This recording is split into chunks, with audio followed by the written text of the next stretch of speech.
Yo, what's up, everybody? Welcome to episode 102. 102. I'm still tripping that we're in the hundreds, but let's go. There's so many numbers now when I make the thumbnails. Yeah.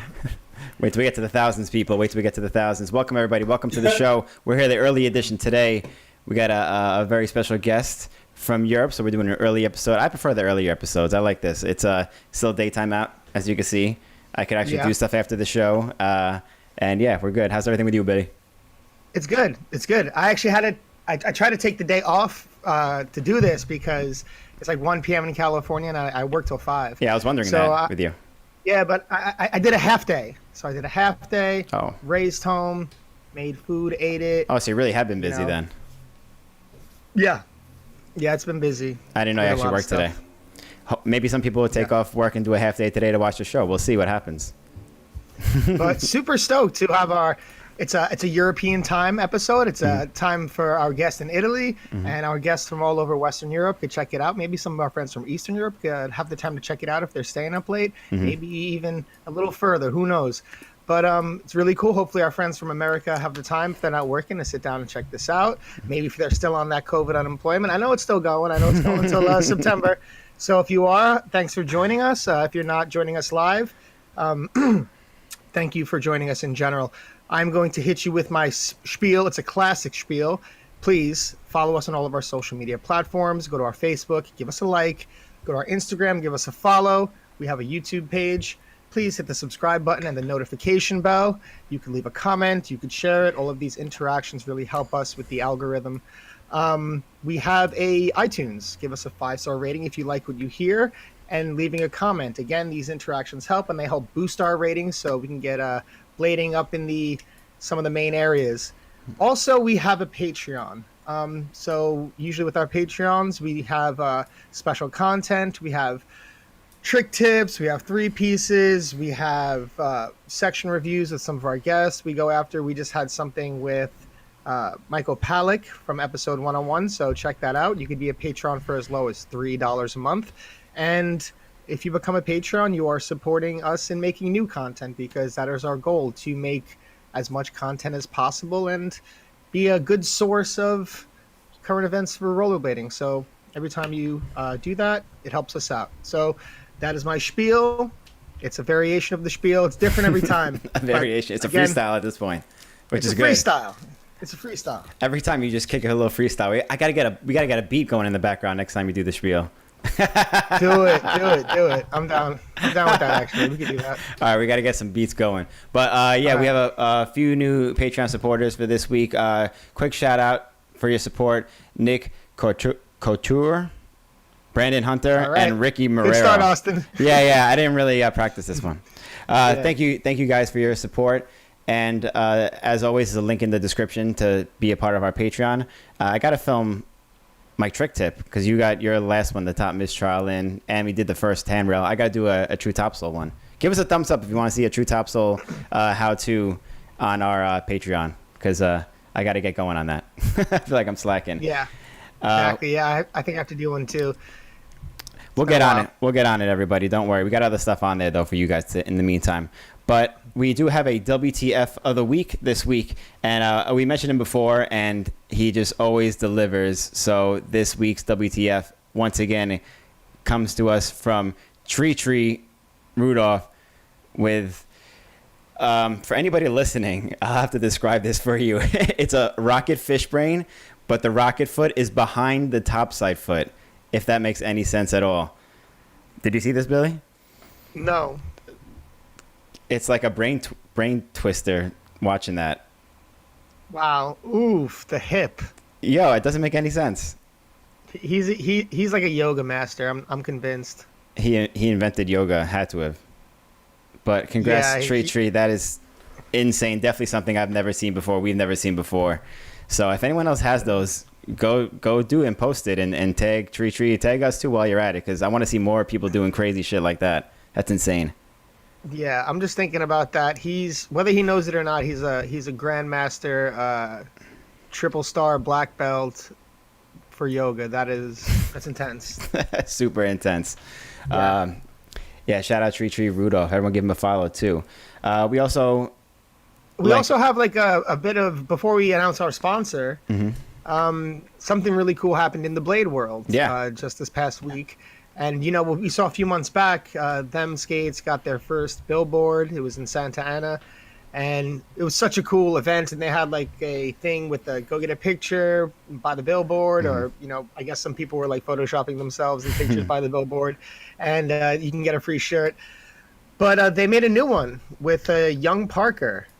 So it's really cool to see. And the trick is like, it's like a hammer. So it's a little sequence of him like doing a gap to sole down this wall rail. But look at it right there, public view in Santa Ana. So Santa Ana is about to be a little. It's about to be a little Blade town. It is. This is awesome to see. This is like multiple billboards, skate billboards out. Like what? Fucking crazy. Yeah. So sick to see that. Yeah, and you could follow him on Instagram. What's his Instagram name? It's at ratfuck with an underscore after it. Not to be confused with the other rat fucks. It's at ratfuck with the underscore at the end of it. Yes. So check that out. Shout out Parker. Awesome to see that. Let's give a quick shout out to our sponsor for this episode. Thank you for supporting the show, Blank by Rollerblade. They got a bunch of cool stuff coming out this year. So stay tuned for that. Give them a follow at Blank Rolling Products on Instagram. And for now, we'll play you this little trailer for you guys.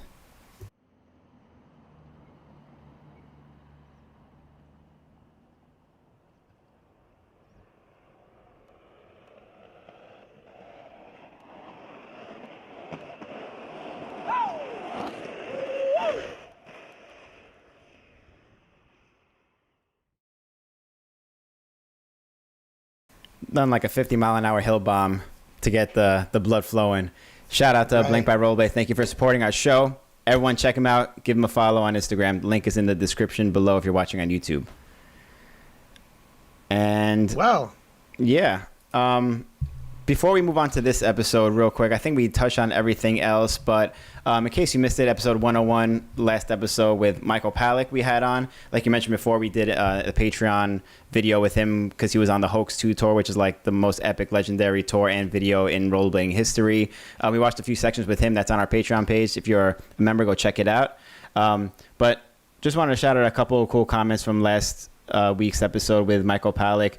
WB Toy says, dude is a legit badass, very humble. Sent him my Senate sticker to sign, and he was more than cool about it. Skated with his crew at Scrap when I was 11. That's pretty cool. He sent them a Senate sticker to sign. That's awesome. Pretty sick. That is pretty sick. Another comment from Steve Naylor, who says, I'm absolutely loving this channel. Such nostalgia throughout my inline years, hearing all these inline hero stories of mine, and it felt like we're all along for the journey at the time.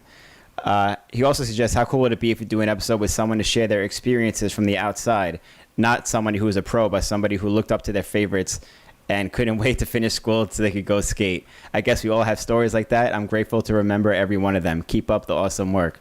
I think we all were that kid at one time, just couldn't wait to get out of school and you know, go skate. And that's all you think about in class. You're just like drawing company logos on your notebook, Senate logos and stuff like that. Yeah. But that was definitely all of us. So thank you all for watching. Thank you all for commenting. It definitely helps our algorithms and boosts us to the top, which is what we're trying to do. So thank you all for your support. To the top. Shall we? With our very, very special guest? I do believe we shall. Everybody, please give a warm welcome wherever you are in the world right now. If you're watching this online or on a TV, on your phone, you're taking a poop, whatever, please give a warm round of applause for Json, Adriani. Yo, you know there's some people out there who are probably on the toilet right now watching this. So I'm just shouting out these people, you know? Okay. Just shouting them out. Just shouting them out. That's fair. Thank you, Json. Coming to us all the way from Italy. Thank you guys for having me. Billy, thank you so much for taking a half day from work just to be here. Thank you so much, Billy. No, absolutely. We have to, you know, we don't often enough get to engage with our European audience live. And every time we get the chance to do it, especially with someone like you who's been around forever, it's just a really amazing experience. So thank you for making the time to talk to us today. It's an honor, and I could be that kid that was like can't wait to go out from school and like watching skate videos and like going skate like 30 hours per day. And right now talking with you guys, which are like people that I always look up to, it's an incredible honor. So I can't complain, and I'm super happy to be here. And then yeah, it's just a dream come true, man. Oh shit, he's got the Jump Street shirt on. Just go with that. Yeah, represent. That's what's up. That's what's up. But yeah, we were definitely all that kid, and I just imagine being a kid in school nowadays with like smartphones and stuff like that, being able to watch like skate videos in class and then like going out skating right afterwards is all you're thinking about, or coming home and like finding a new pair of skates at your door that you couldn't wait to go home and try and stuff like that. So we were definitely all that kid at one point. True. For sure. So Jason, you know, we've actually spoken before on blading chats, and you know, now we get to switch it up, get to give you a break. You're often the interviewer, but I see you have the shirt on, so maybe you've caught some episodes. I'm always curious to start at the beginning of someone's story. So you know, you come from Milan, Italy, a place with like not notoriously like a very big rollerblading scene that we know of. So I'm wondering, how did you get started, and what, like, who were your original influences and like first videos, and how did it all begin for you coming from Milan? For sure. So where do I start? During like the very first boom of inline skating, I was like I was like probably 10 or something like that, and I was like through the streets of Milano, there were like a lot of rollerbladers.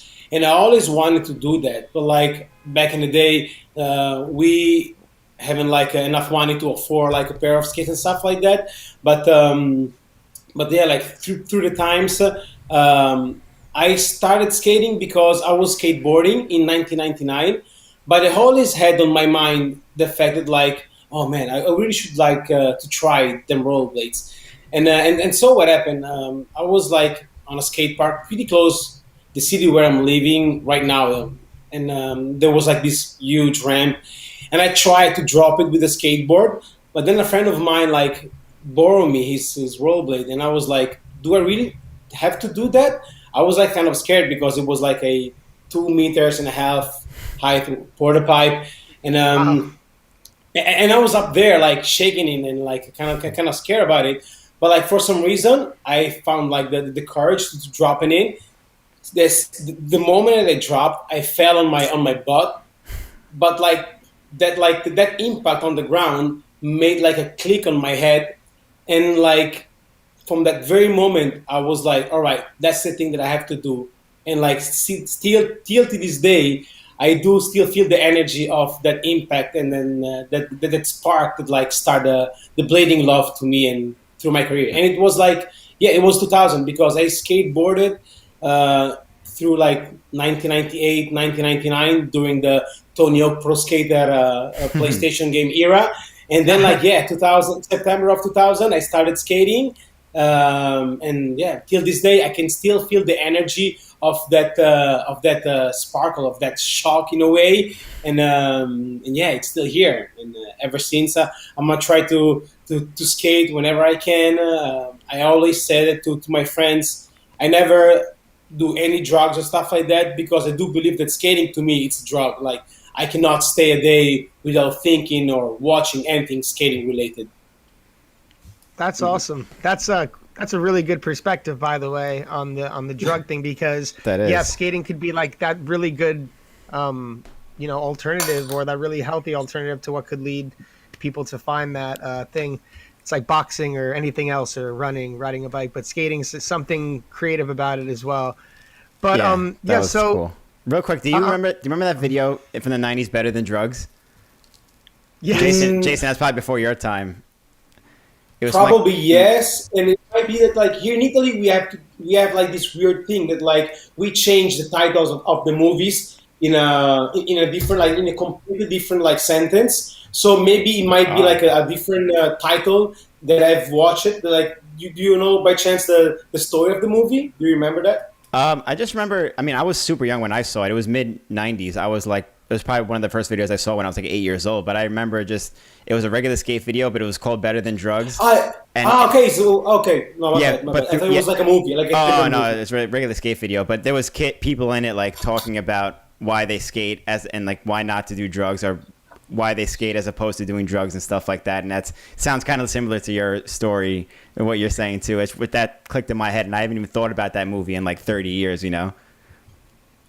That's crazy. Yeah, like I do believe that like if you're lucky enough to find a passion that can really covers that void that you sometimes feel, especially in a teenager year, it could be like a super blessing. And to me, that what blading was. Of course, I was skateboarding because I was playing at Tony Hawk Pro Skater, and at that time the skateboarding was like going super high because Tony Hawk probably did the 900 in 1999 or something like that. So like skateboarding was like restarting their like uphill thing for the super like popularity that right now they have. But like I didn't really felt connected to the skateboarding thing. Blading, for some reason, it always, like in 1995 when I was watching all of those bladers around the city in Milan, I always felt like a little bit of attraction to it. And then like when it happened, when I dropped that quarter pipe, when I fell, and that sparkle, that impact start something to me, it felt like when you turn on the engine of a car, like like a rocket booster or something like that. I don't know if it makes any sense. Yeah, get those gears turning. Definitely.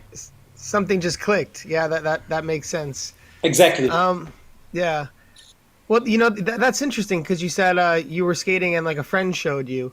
Were there like older skaters that were kind of starting to like progress in Milan, or was it like just friends like your age? And wondering who introduced you to like the culture of it all, like the videos and like the outside world, and what that experience was like after finding just like the pure joy of skating and something you want to do, and then discovering the culture behind it.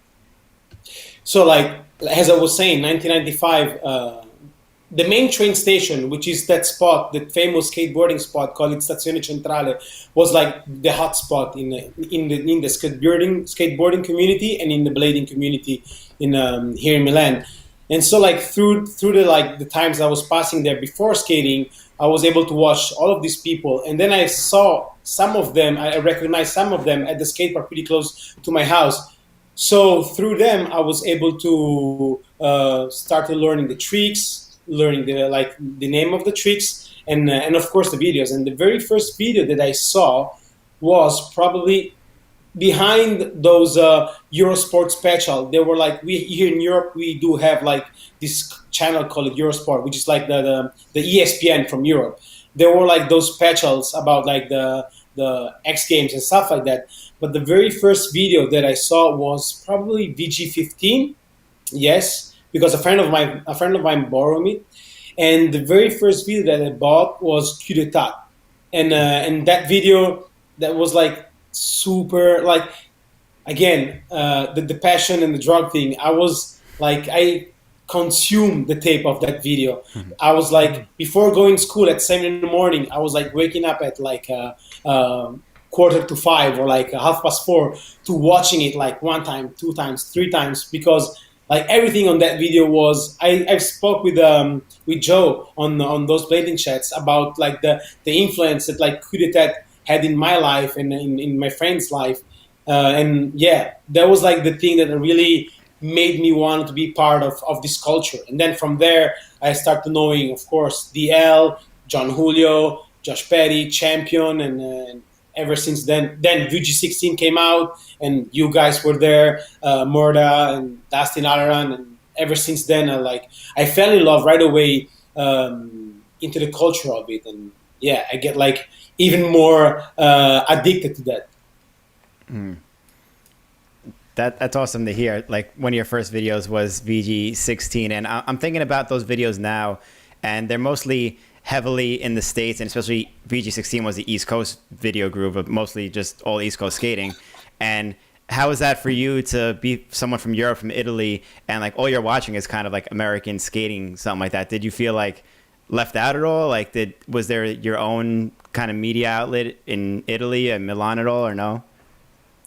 So like here in Italy, we had like crews that like make their own videos, stuff like that. But like, of course, all of us, we were like looking up to the Americans because everything started there. The video was like the rulers of like how, to dress up, which tricks were like the cool one, the hot one, like the how can I say that, Like the trendy? not cool one in a way, yeah, the trendy ones. So I never like felt like left aside. I always been like super attracted by everything coming from the United States. If you can see here on the back wall, all of these are like blading DVDs related. So like ever since I'm trying to collect all of them, I do have like probably more than 300 DVDs plus like VHS and stuff like that. But yeah, I always been like super attracted by those skate videos from the United States, especially VGs. That is why I do have like the tattoo here. I don't know if you can see it. Yeah. It's so sick. Wow. That's a good blade tat to have, the Video Groove logo. That's awesome. I can't believe those So- old skate videos behind you. Damn. I was about to say. So wait a second. You said you have over 300 skate DVDs. I didn't even know we had that. I was gonna say the same thing. That's crazy. Yo, we got Because I use. the what? I'm sorry. I didn't- Go ahead. I'm sorry. No, I just didn't know we had that many. I didn't know there were 300 300 DVDs, blading yeah. DVDs. That's really intense. I just collect them like from all over the world. I do have like DVDs from Russia to Australia, United States, from France, UK, everywhere. But like basically most of them are like Americans, of course. Oh, you should do a thing on blading chats where you just like host these like super rare DVDs and like have like host like a movie nights because you have so much stuff. That's really cool. I was about to say, it's like a theater over there. You collect skate DVDs like they're Pez dispensers. Like, that's so sick to see. But they're way Yeah, cooler than Pez dispensers. Yeah, for us. Probably don't taste as good. Yeah. Pez sucks, man. What? I love Pez. Oh my god, you would. I always Pez. I always wanted a custom Pez dispenser of me, but it says Paz instead of Pez on it. Oh my gosh. All right, we'll talk about that later. So it sounds like to me, Jason, that yeah, from this moment, like with everything, the DVDs, you got very obsessed with it quick. Was there like a good scene in Italy? I know your brother skates, and I think your cousin is also Matt, right? Is that your cousin? Yeah. And okay, so like you not only like you're getting like your friends and family into skating. So what was the scene like in Italy? And were you like traveling around the country to go to other places? And what's the scene like in there? Because you don't often get to see much of the Italy, especially in the older stuff. Mm-hmm. True. So like, as you guys all know that like we here in Italy, we do have like Rossi's and Rollerblade as a factory. So let me just like, if I can say that, if I can do that, like a little bit of history of like the skating thing here in Italy. Like back in the day, there was like a bunch of bladers. They were like quite good in transition. Simone Sturiale, Massimo Resta, I can name like a lot of them.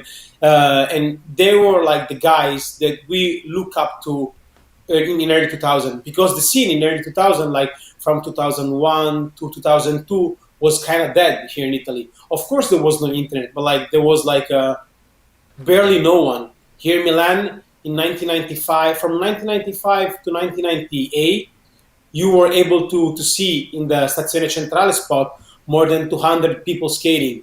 Wow. That's from stories that I've learned. But then like from 1998 till 2002, there was just like, 5 people. And they were like the people that I met at the hometown skate park pretty close to my house that taught me like the name of the tricks, and like they showed me the Vuji 15 stuff and things like that. But yeah, like since the beginning of the internet stuff, so like 2002, 2003, we were able to get connected. So we discovered that like in Genova, in Firenze, or in Roma, there were like different crews. Of course, there were like small crews, like 4 or 5 people, but then connected together in competition or like in skating events, we were able to 20, 30, 60 bladers, and that to me was amazing because I felt that like we weren't only like the five of us here in Milano. We were like more of it, and I was able at, I don't know, 16 or 17 to travel through the country and like to say to the friends that I had, the non-skating friends that I had on the place where I'm living, where I used to live, that I had friends in Naples or in Rome or in Venice or in Turin. And it was like a wonderful thing to me. And that's another thing. It sounds crazy, I know, but like that's another thing that really makes me fell in love into the skating thing. The fact of having connection through the whole country was something amazing. Like going in Naples and like spend a night with like the homies there, and they were showing me the food, the culture of the city, the historical places, or in Rome or in Venice. That was like something that really gives me goosebumps still to this day. So yeah. Oof. That's super cool, man. That's really, really cool.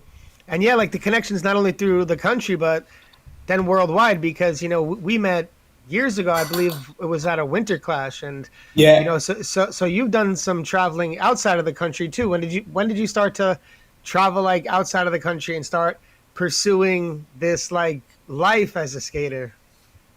The very first like thing that I did, like besides going every now and then in Nice, which is like a city in the south of France, 3 hours and a half away from here, from Milano, so it wasn't like a big deal. But like the very first outside of the country travel that I did, blading connected, was the IMYTA in Amsterdam, the 2004 one. And to me, that was like the I don't know. I don't know how I can describe that, but like watching, there was like Chris Farmer, Brandon Campbell was there, Dustin Latimer was there, Brian Aragon. So can you imagine like me at 17? I was like probably 7. No, I was like 18 or something like that. And like at that time, I was like at the very beginning of collecting those skating DVDs. So could you imagine how pumped I was, you know, to see from Martina Svobodova to Marc Toubier to Laurent Calam to Dustin Latimer, Brian Aragon, Murda, Bruno Lowe, Hawkins Muda. I was like Menchang. I was like ultra pumped, and that was like the another spark that like made me wanna travel more and more and more, and like get connected to more people, and knowing more about like different cultures and like different way of living. And yeah, that's pretty much it, actually. Wow, you just named, by the way, some of those names you just named are some names. Those Bruno are some Lowe. of the I heaviest- haven't heard Bruno yeah. Lowe. And I used to love his skating. He was so sick, so stylish back in the day. That's like you mentioned going to like events. That's kind of like a drug in itself, I think, because the first time you go to like an event like that, if you haven't been to one yet, and you go to something like an IMYT, a Winter Clash, a Blaney Cup, whatever it is, or a feast, whatever, you know, to see some of your favorite skaters skate in person for the first time, and just the energy that these crowds give off, like that's a drug in itself alone. Like if anyone hasn't been to an event like that, like you have to go, because once you go to one, you feel like you have to go to them all after that, and it's an excuse to travel too. Exactly. I probably have missed the 2 Winter Clash editions. Yeah, probably just two of them. Yeah, because I love to be, you know, surrounded by all the homies from all over the world. I sometimes I do overact like a stalker, talking to everybody. I mean, that's my feeling of like going to say hi to everyone. But yeah, like it's an incredible feeling. You said it right, Austin. It's like going on, especially if you're a kid and you go there and you see your idol skating, and then you are able. So that's another point that really makes me wanna being like fell in love in skating, was the fact that like here in Italy, for example, soccer is big, you know, and you will never be able to go around playing with Francesco Totti or with those top players, right? And for me, that I was like super in love with the blading culture, like being there and like shaking the hand of John Julio, or like having a picture with Mike Johnson, or drink a beer with Chris Farmer. That was to me like one of the craziest thing ever happened to my life. Like in 2008, Billy, that was the Winter Clash where we met. I did like a trick on the big box. It was like probably a Trustman something or whatever. And I came up on the bank. Like luckily some people appreciate the move and like they were clapping and stuff like that. But you were there and you high five me and hug me, and I was like super pumped for that. That was like a goal to me, man. Let me say that. That's cool, man. That's cool. Nah, because ever since I met you, you always had that like really strong, positive energy and just like that hype. So, yeah, man, that reciprocates that energy. But you hit the nail on the head. Yeah, I was gonna say you hit the nail on the head with that like contest thing, or just with our sport specifically. I made that comparison too in the past with like in America, if you like watch basketball or baseball or something like that, and you look up to these people, the closest you could really get is like paying like $100 to watch them, and you're like half a mile away in the stands, like they're like a little dot, and you get to see them do whatever their thing. But yeah, at our events, you look up to people, you get to meet them, talk to them, have a conversation with them most of the time, shake their hand, take pictures with them. It's like easy to meet your idols in a sport like this. True, yeah, and like exactly, like going to the Winter Clash and like having like a picture with I don't know, Julian Kudo or Brian Aragon or Austin Pass or Billy O'Neill. It's an increasing, it's an amazing feeling. I don't know how can I explain better than that. I mean, from my perspective, but I do believe that like even till this day, if you go to talk with those OGs like 40 plus. They do still feel like that energy to me. Mm-hmm. Sick. Yeah, you're absolutely right with that. I was gonna say I bet the way you're talking about it and saying you have like getting the photos and you have like 300 DVDs plus. I would imagine you have some really good photos too and a ton of memorabilia. Is that true? I do have like. Tons of Daily Breads, Unity magazine, B-Mags, One magazine. I do have I collect all of them. My wife, she's killing me because I'm occupying like the future room of our newborn kid. But yeah, I do have all of them, and I'm still trying to collect all of them. I'm stalking Angie Walton because I do miss like probably 10 numbers or like 8 numbers of Daily Bread. But yeah, I'm gonna try to collect them all and yeah. about the magazine stuff. Like I used to go to the magazine to the newspaper stand in Milan. The only one who was like able to sell Daily Bread, and I was like going there every day after school, wishing to get like the new one or like looking for the old ones because maybe for that week I wasn't able to afford it because I have no money with me and stuff like that. And like that's something that built to me this love for this culture and this sport. And yeah, I mean, I don't know. I'm overacting. I'm sorry. No, you're fine. And I'm actually wondering, do you know the numbers you're missing? Because maybe we could talk them out on this episode. And if anyone has any extras, they could reach out. So basically, from issue 1 to issue 8, they are the ones that I'm missing.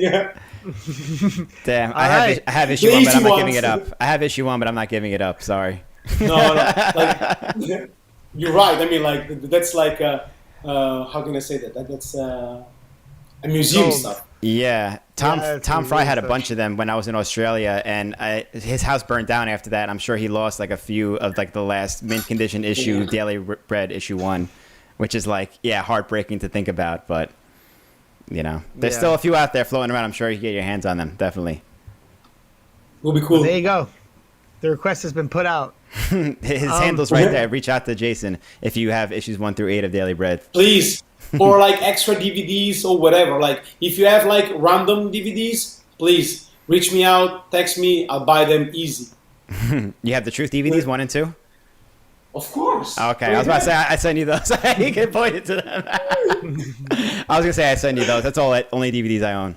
But you know what I'm like right now trying to collect. I'm sorry for like pointing those videos, but like I'm trying to collect autograph of the author of the videos. I do have right now Chris Farmer on the VG19 cover, the autograph. I do have like Dave Payne and Brian Aragon autograph on the VG22 DVD. I do have.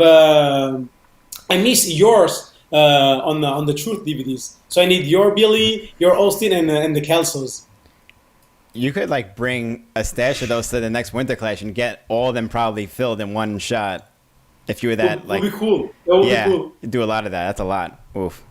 You'd be just running around collecting autographs the whole whole weekend. Exactly. Yeah, it'd be stressful though. It'd be stressful. To carry 300 DVDs behind you. To carry those That's a 300 lot. DVDs walking It's a around. big risk.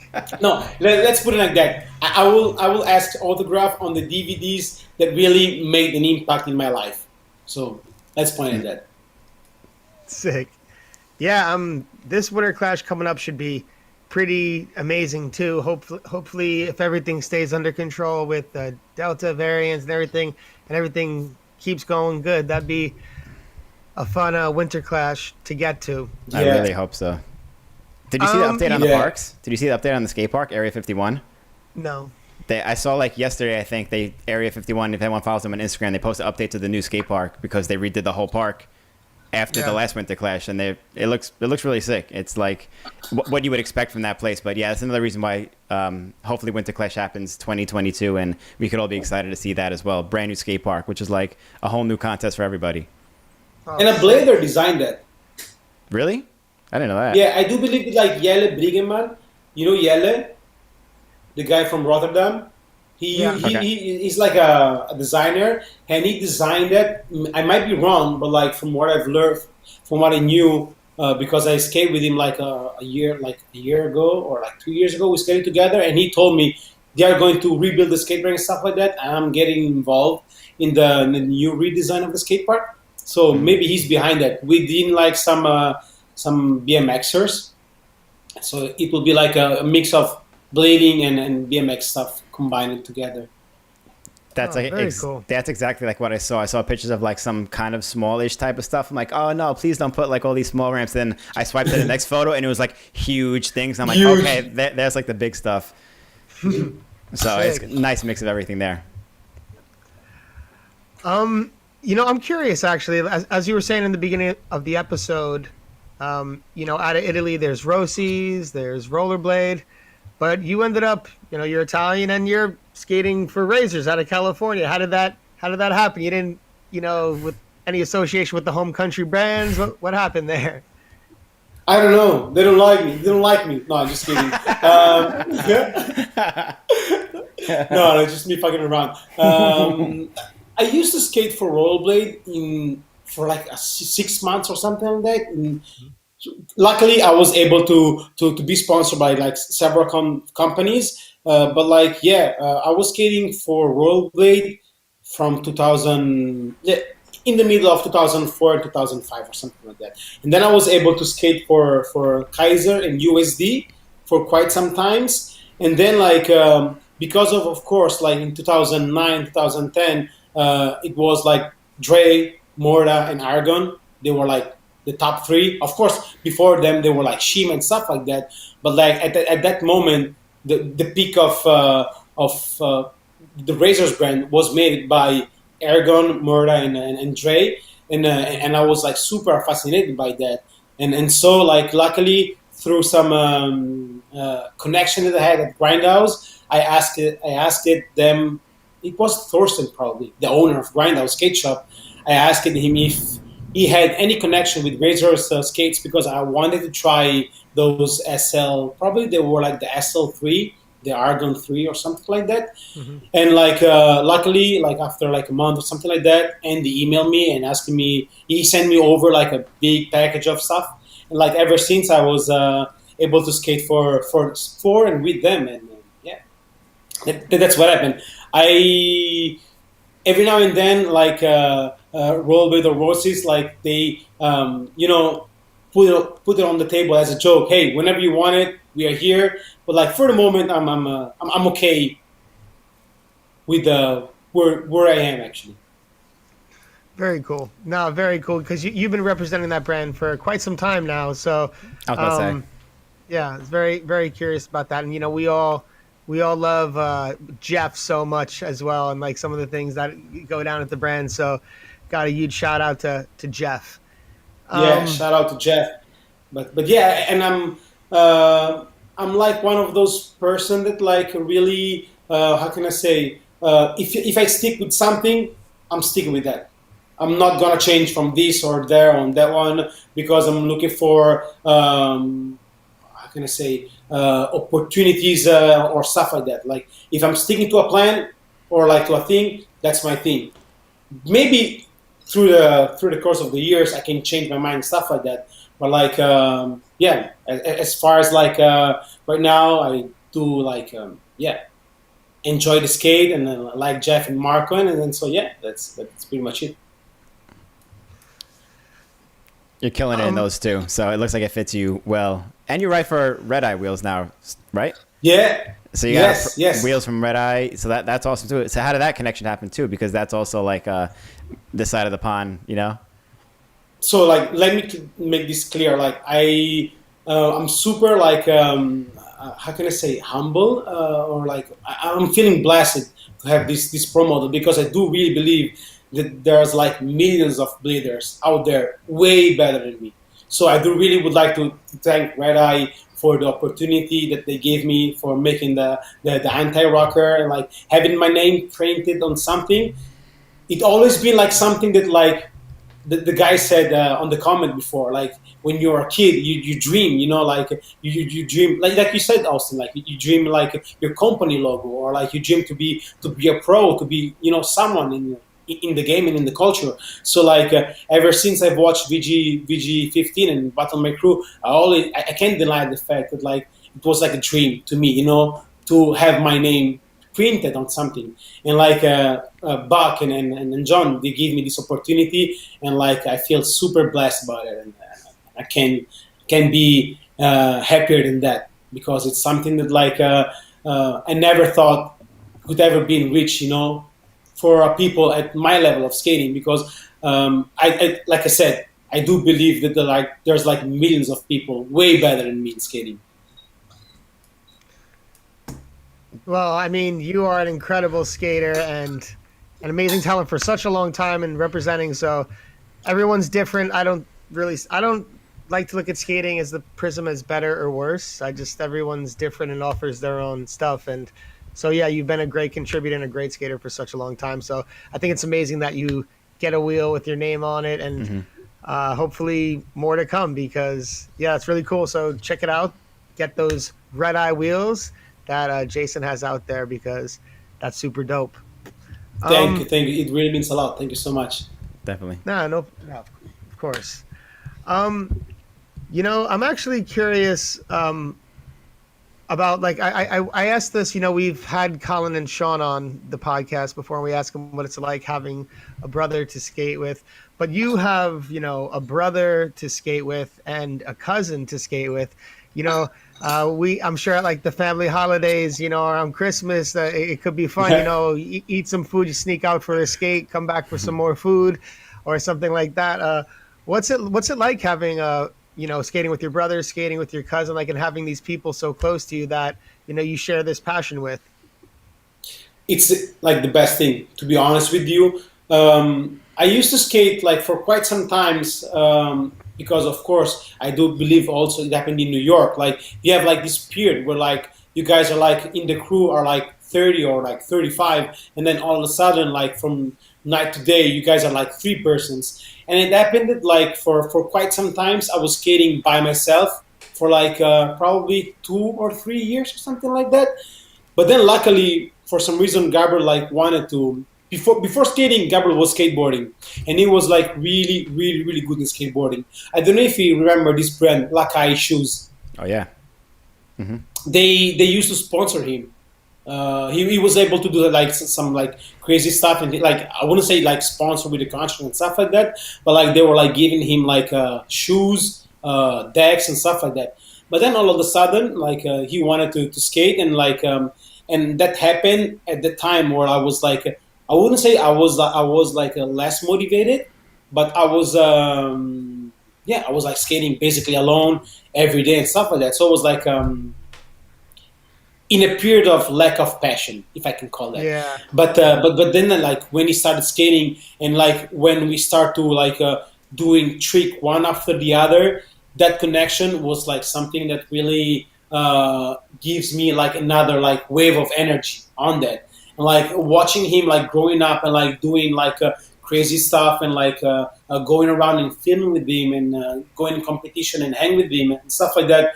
It was like the best feeling. And then like 3 years ago, this other kid Matt came out and like right now it's like a like a family thing, and it's pretty dope. Like to have like your brother and your cousin at the skate park shredding, and it's pretty cool to see how you as an OG blader you get like you influence it like the guy after you, and then the guy after you influenced another guy, which is like in this case it's like me.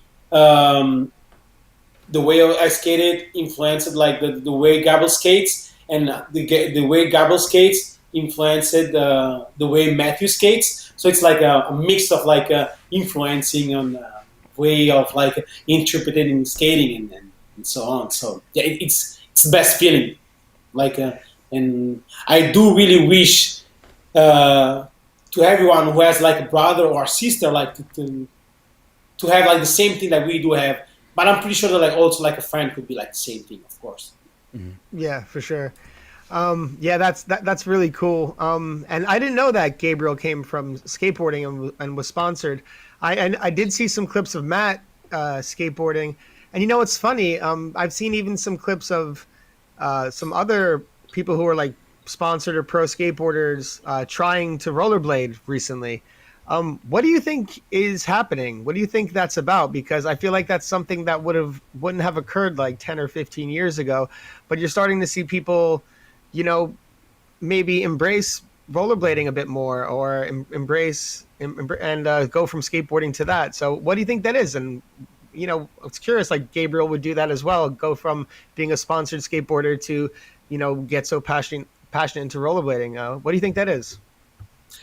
Like I used to grow up skating after those early years at that skate park pretty close to my house. I used to grow up skating in Stazione Centrale, which is like again like the main sponsor, the main spot that we do have here in Milano, and it's like a super famous city, like worldwide spot. It's like the DeLove Park in Philadelphia. Every skateboarder usually comes here in Milano or like comes here in Italy and go skate in Stazione Centrale because that's a spot. So like I grew up skating in an environment where like a skateboarder and bladers, there was like no friction between the two cultures. Like they were like appreciating the fact that like I was doing that trick, and I was appreciating the fact that like they were doing their tricks. Of course, those assholes at the skate parks about they complains about wax, but like they're like in my opinion they're like a different type of skateboarders. Right now, watching the fact that like it has been like more accepted, it's a wonderful thing to me because it shows that like right now the boundaries are like gone. Of course, there are going to be those 45, 50 years old skateboarders who complains about rollerblading is whack and stuff like that. But I do believe that like right now it has been like more accepted just because those boundaries are like collapsed, and right now they can. I give you this example. Last night we went out skating with Matt and we were filming for something, and we were like pretty close to Stazione Centrale. And I don't know if you guys know, but right now they've opened the Supreme store in Milano, and like all the Supreme crew was there skateboarding and stuff like that. And like Matthew did the trick, and they all clapped. They went there, they hugged Matthew, and it was like a really wonderful scene because you see those guys that has like I don't know. X millions of X thousands of followers on Instagram getting like super hyped because they were watching someone blading, and in my opinion right now everything looks to be more accepted, and it's a wonderful thing. Yeah, it really seems to be that the youth is embracing it in a different way than the younger generation did. When I was a kid, about 20 years ago at this point, or 15 years ago. But yeah, it's really cool to see, and cool to see the people toying with skateboarding and blading and going back and forth, and just the sharing of the cultures, and because we're all doing the same thing. We're out there at that spot Centrale, over there in Italy that everyone goes to, the main joint in Milano, and same thing at Love Park, or whatever famous spot. There always going to be those interactions. So it's good to see a lot of those interactions becoming a lot more positive as a whole. I wanted to get into talk. Yeah, sorry.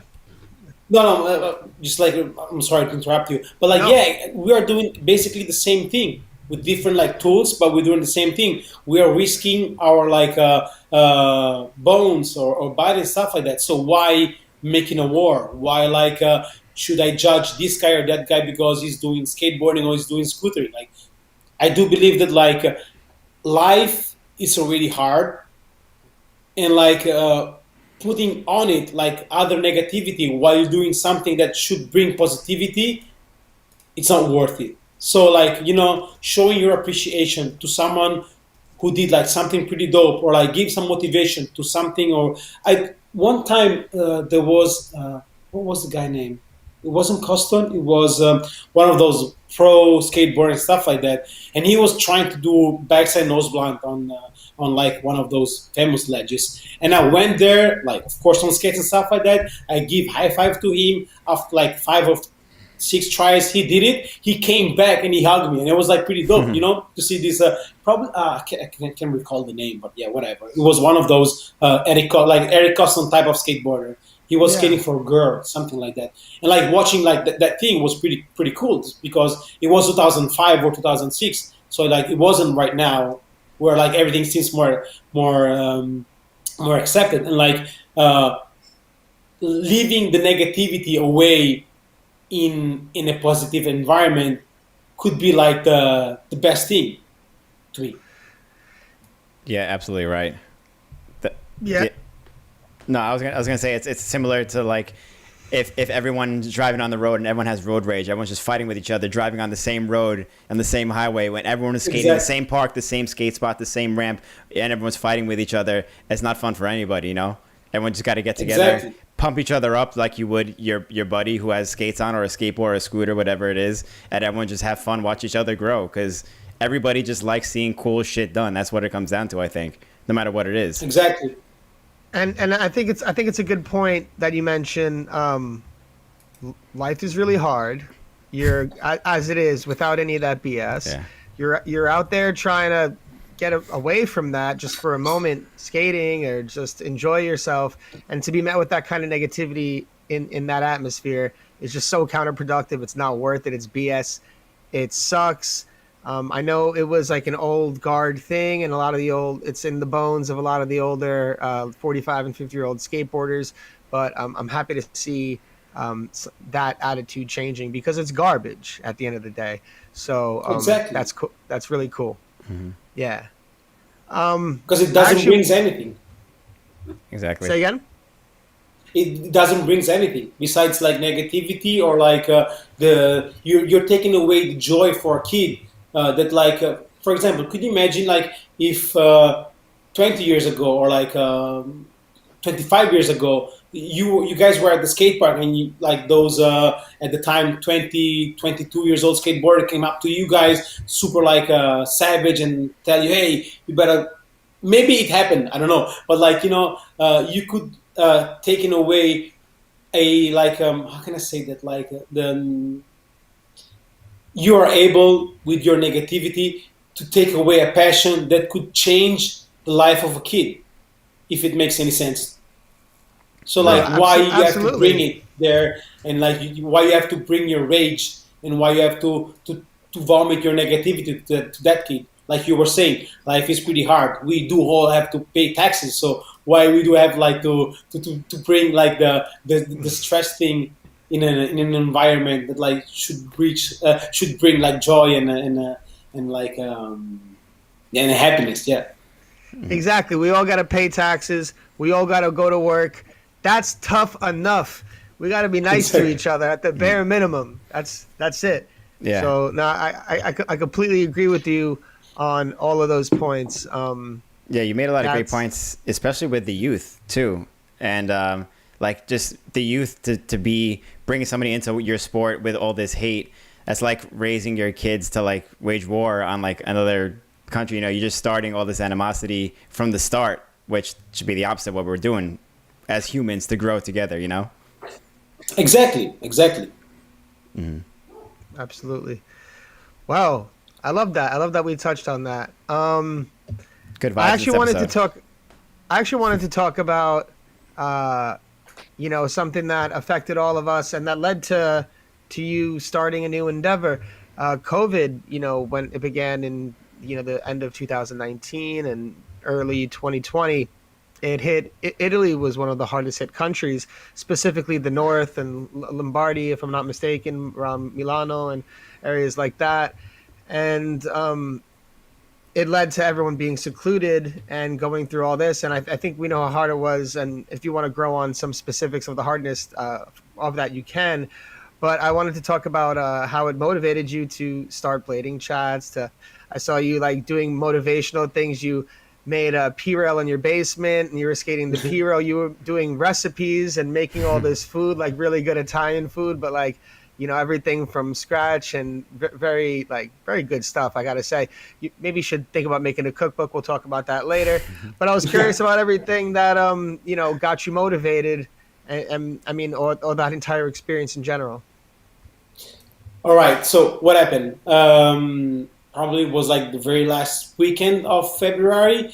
Like the thing of the lockdown stuff was already in the air since like right after we met at the Winter Clash. Like as soon as I came back in Milano, like the news at the telly, they were like, "Hey guys, probably we are going to be locked down for 2 weeks or 3 weeks max. So make sure to be ready to lock yourself up at the home." And as I'm an hyperactive guy, I was like, all right, I need to find like a plan B, something to do. So I decided at the very first week to collect the pallets to build like the P-rail, and I found that them in a it was like an abandoned or like construction site pretty close from where I'm living. So I went there like midnight or something like that. I climbed the fence, I bring those pallets, put it in the car, went back here into the garage, and I started to build a P-rail in daytime, of course. And yeah, about the recipe, of course, Italy is Italy, so we do have like all of this cooking stuff, and yeah, I found it like natural. But like all of a sudden, like I how can I say that? I lost the motivation of doing like those recipes in Instagram because I was like overviewing, like there was like millions of people. They were like doing basically the same thing. We were like all doing like recipes and stuff like that. So I was like, okay, whatever. Everybody's doing it, so fine. And but yeah, about the blading chats, I was talking with my wife. We were like, oh, what am I going to do now? I did the P-rail. I'm cooking like 24/7, 30,000 hours per day. I'm able to do bread from scratch. I'm able to do pasta from scratch. What can I do that? And like she was like, why don't you talk with your friends all around the world about the COVID situation? And that's how it started. Like the blading chats in the very beginning was a thing about like confronting myself with people from Latvia like Niels, or from New York, LA, or Brazil, or Japan, Russia, and it was like a good thing, you know, to talk about like a COVID situation, like of course blading careers, skating careers, the culture and stuff like that. And like ever since like once like the COVID thing went like a little down, I focused more on the blading culture. That is why I was able and lucky enough to have like those blading chats with Tom Fry, with Angie Walton, with Tom Heiser. I mean, like I did like 83 episodes or something like that.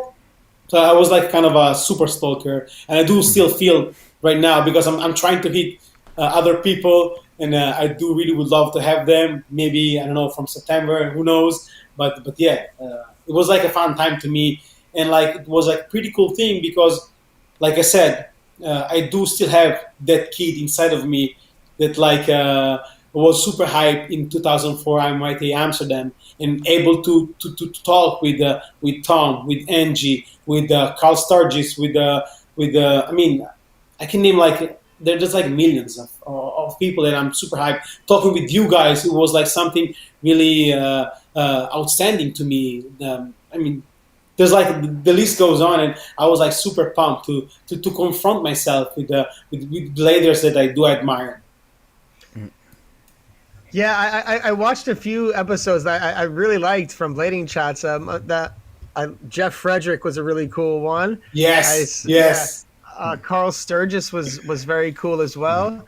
And yeah, I was curious. Like, did you learn anything cool? Did you get to have like an experience in your talking and your interviewing? Like, because I'm learning like talking to people from doing this. You know, I'm just like you. I'm also very curious and deep down like a true fan of skating. Like, you know, like you said that kid at the Winter Clash 2005 or 2004, and you're just like, yeah, wanting to meet everyone. But you know, I'm feeling that way too when I talk to the people that are older or like who are peers of mine, or even like I'm curious about the younger generation who are so motivated. So I'm curious, do you have any favorite episodes or anything cool that you learned from the experience? Yeah, that's what I wanted to know too. Oh, wow, that's a tough one. Well, I do have like the answer. My favorite ever like episodes was the one that I did with Angie Walton.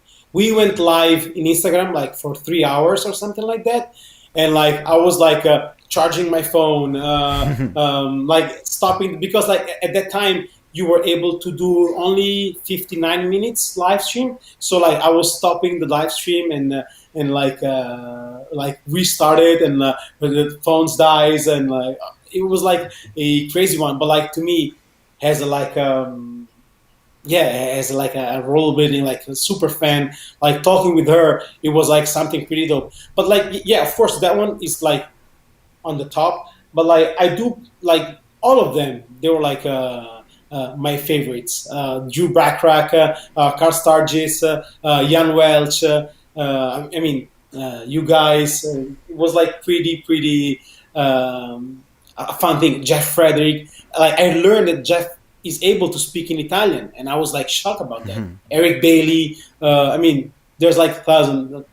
JP, I mean, like Conor O'Brien, because I'm a blading fan, as you guys have seen. So like talking with all of those people that I do admire, I was like Drew Backrack. Like when we talk about the Life Plus stuff, it's I mean, I was happy to be able to talk with those people.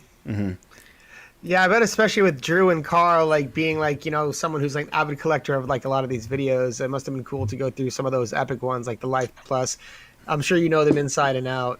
So that's really cool. And yeah, Jeff, speaking Italian, I think Jeff lived in Milano. Yeah. Like he had a in Roma. girlfriend there. Rome. Yeah.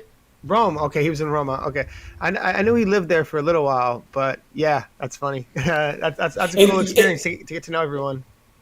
You know what? Like he moved in Italy in 2001 or something like that. He said to me, and like there was this rumor through like our culture, like through our scene. I'm sorry, that like, hey, Jeff Frederick is living here, but we were like, nah, man, come on, like how, like why does he have to come in Italy?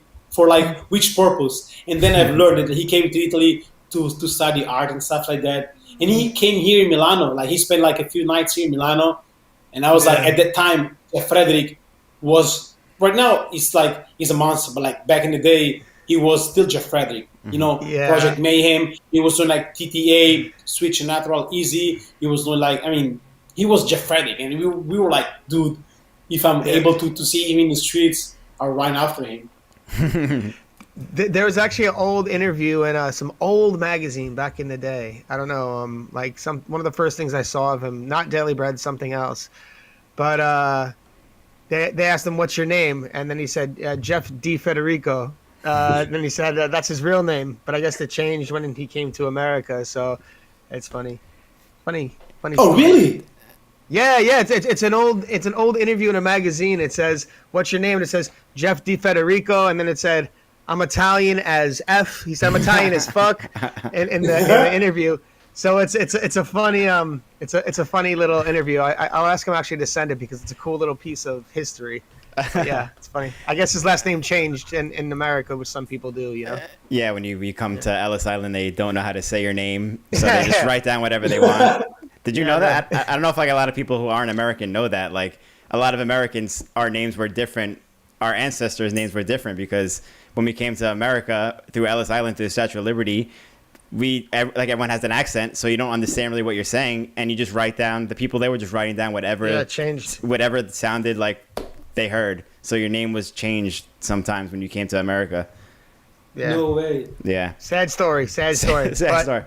But we just, here we are. We out here. But I was going to say one cool thing about like the names, the first few names that you mentioned, which were Angie Walton, Drew Backrack, Carl Sturgis, were like three people who were always behind the scenes, like throughout skating history. And it's cool for platforms like this and like blading chats like how you're doing to be able to hear these voices and see all these stories that happen behind the scenes that people didn't really know about. And it's just really cool to see that side of stuff. And that's something that you didn't really get from reading a Daily Bread back in the day, or like a One magazine, or like watching a skate video.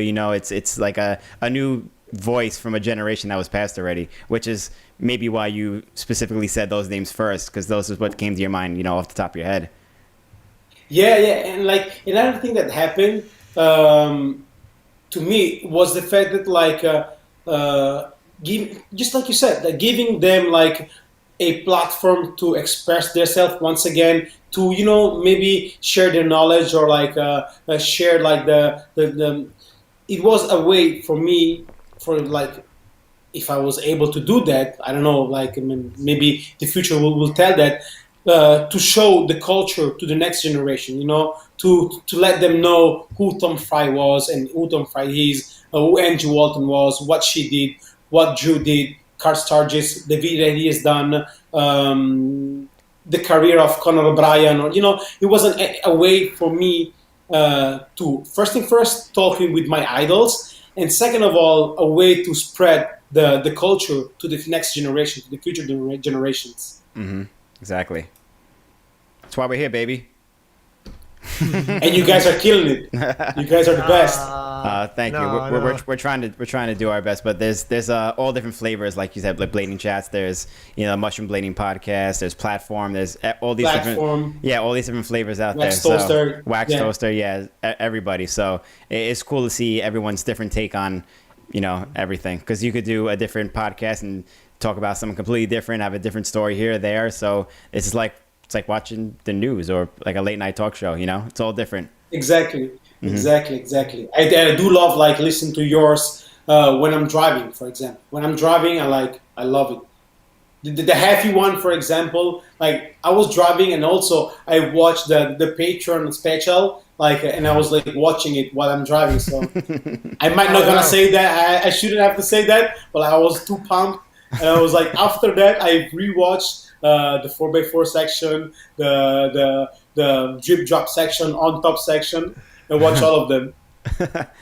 Man, I'm just picturing you driving out in a busy Milan intersection, people in Vespas going by, and you're sitting there in the car looking at the thing. Exactly. Be careful. Chris Effie doing 360 top Mistral and then get over like a building, basically.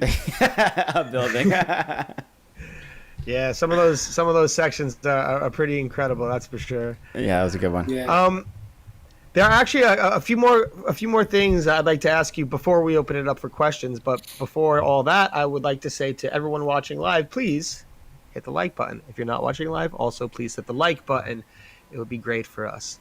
And shout out to our sponsor, Blank by Rollerblade. Shout out Blank by Rollerblade.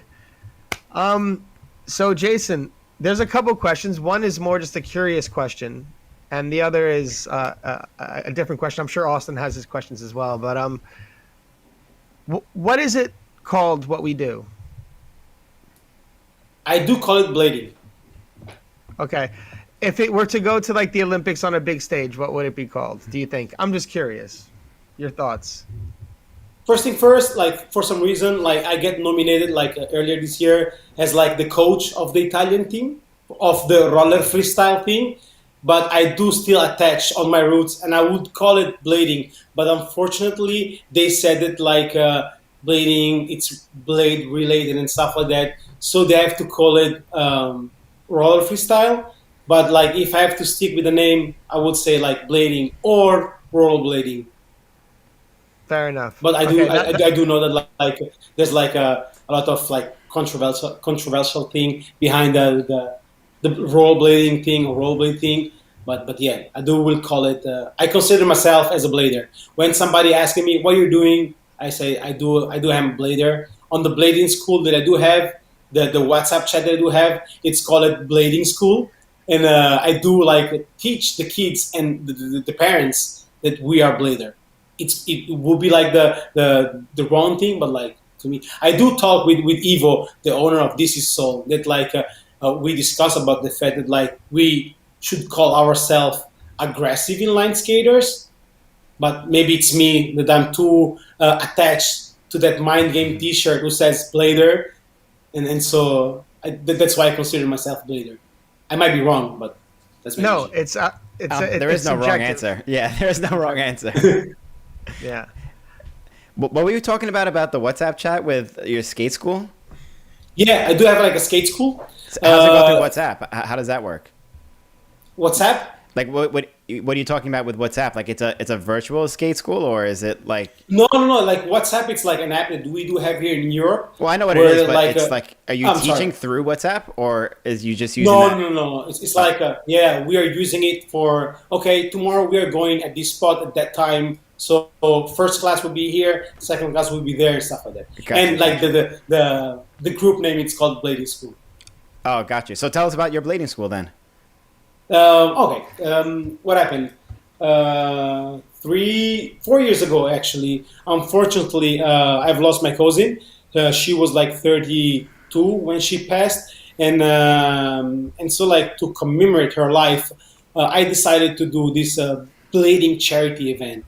Where like on the skate park, we do have like where I'm living right now, a little skate park, and like the only thing that I was able to do to make like a party and like commemorate her memory was to make like a skate demo, and like after the skate demo, a few parents asked us to teach their kids skating. So the same day we were like doing demos in the morning.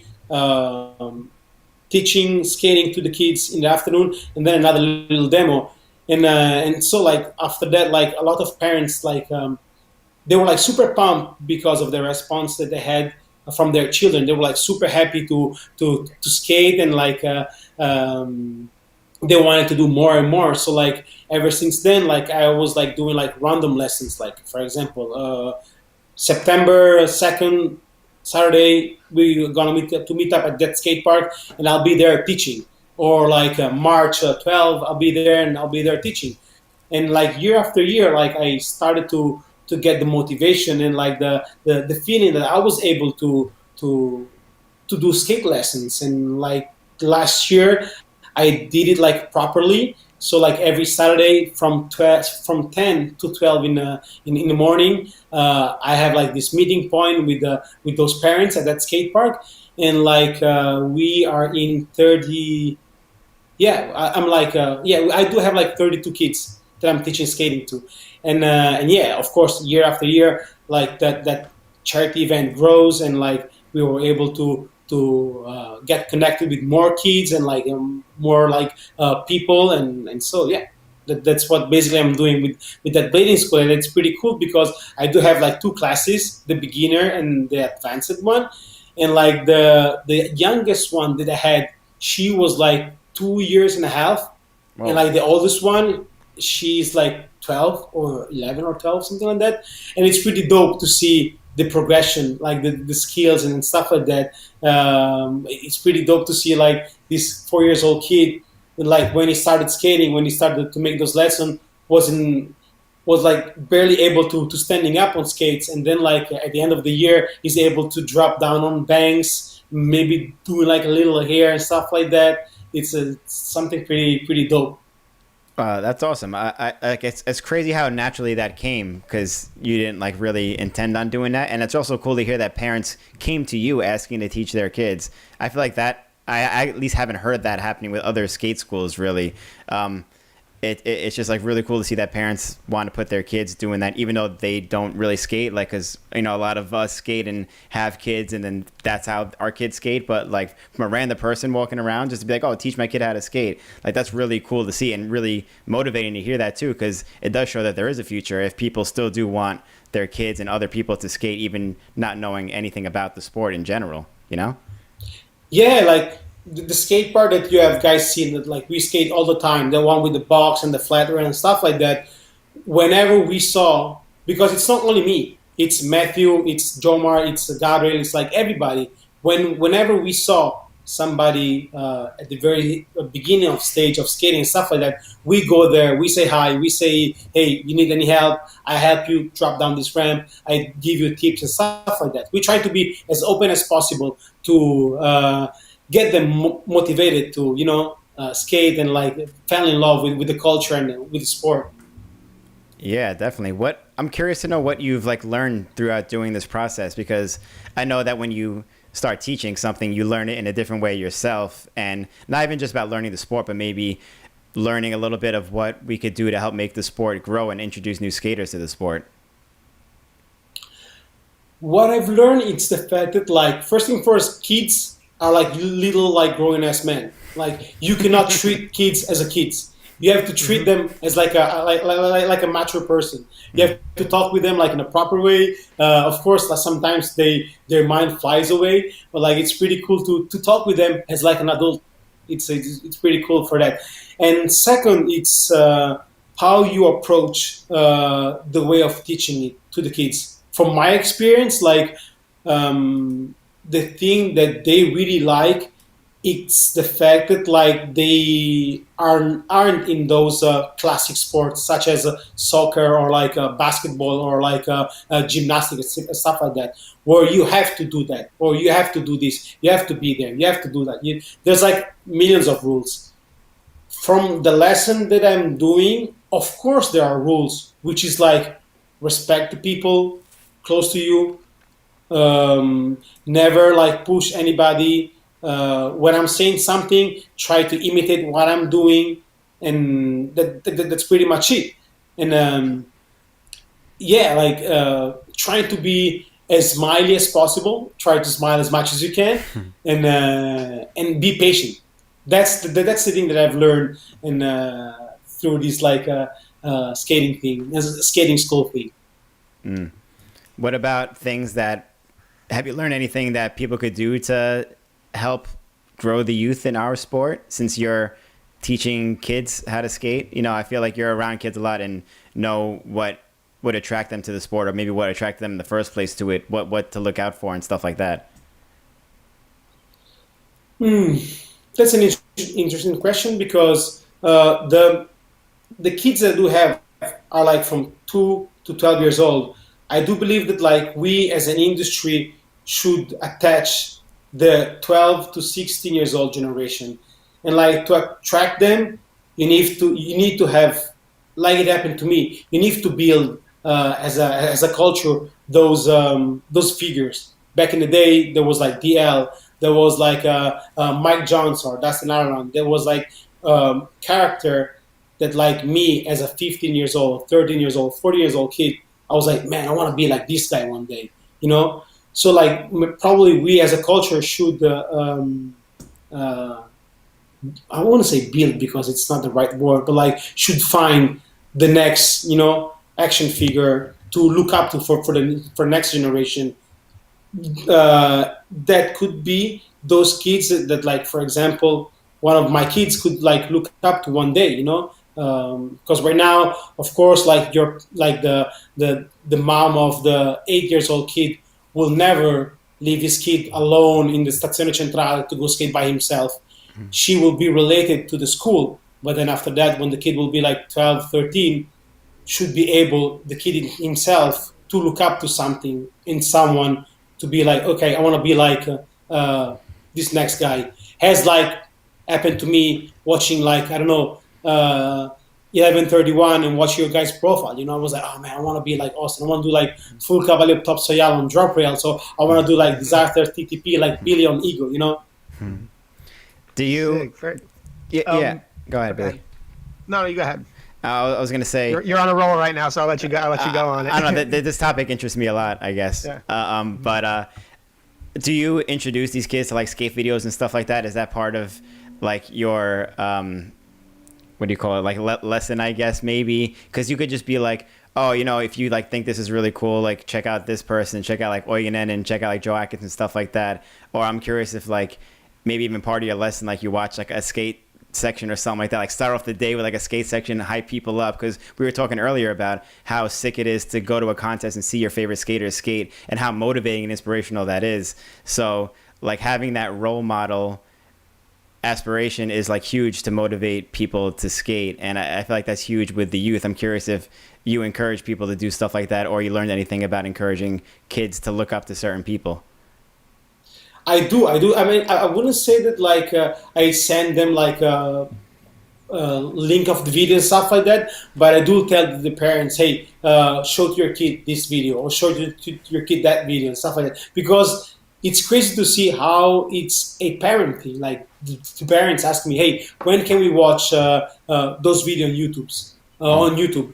Because my kid asked me that. Because like right now, those kids are like, I wouldn't say, and it shouldn't be like that, but like they're like most of the time with their hands on those advice, like smartphones and laptop and stuff like that.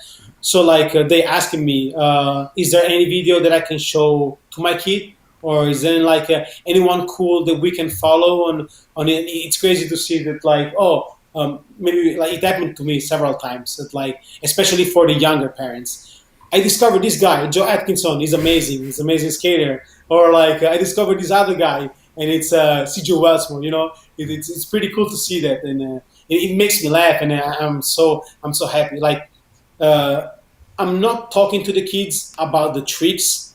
I'm showing them the tricks, because at the level that they're right now, they're not ready yet for doing so and stuff like that. But like whenever, probably it will be like from this September, I'll introduce like the real blading thing, because right now we do have, like I said, we do have like 2 different classes, beginners and advanced. And like from September, there will be like another course that was going to be like pure blading. So I'll teach them frontside and stuff like that. And part of that process will be like showing them skate videos, because I do wish for them to find out like a passion that hit them like it hit me back in the day. Mm-hmm. Yeah, I think as far Dang, as those are, first of all, that's a super good answer, and like that was a good question as well, Austin. And yeah, it's finding those things to hook them in, or to like have them relate or have them gravitate toward it, and it's always going to be different for everybody. As we actually found out talking to different people like that, different things that made them be drawn to skating, or and it's always different. So that's really cool. I didn't even know you had 32 kids. By the way, that's crazy. That's insane. And so it just seems like you've been such a huge contributor to being a positive force in skating and to your own local scene for such a long time. So that's awesome.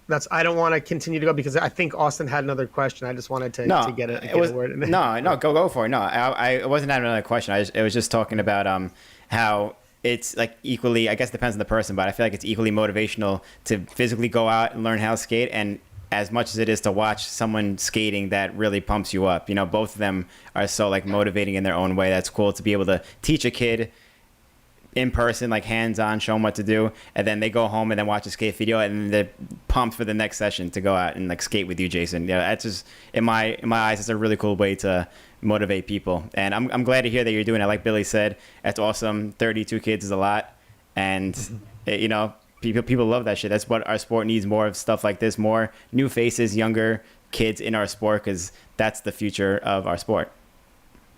Exactly, and luckily they're like not most of the time 32, because like I swear, like when you're having like 20 plus, 25 kids and stuff like that, your ear like they're dead because those kids are like screaming and running around. And you try to catch them all and stuff like that.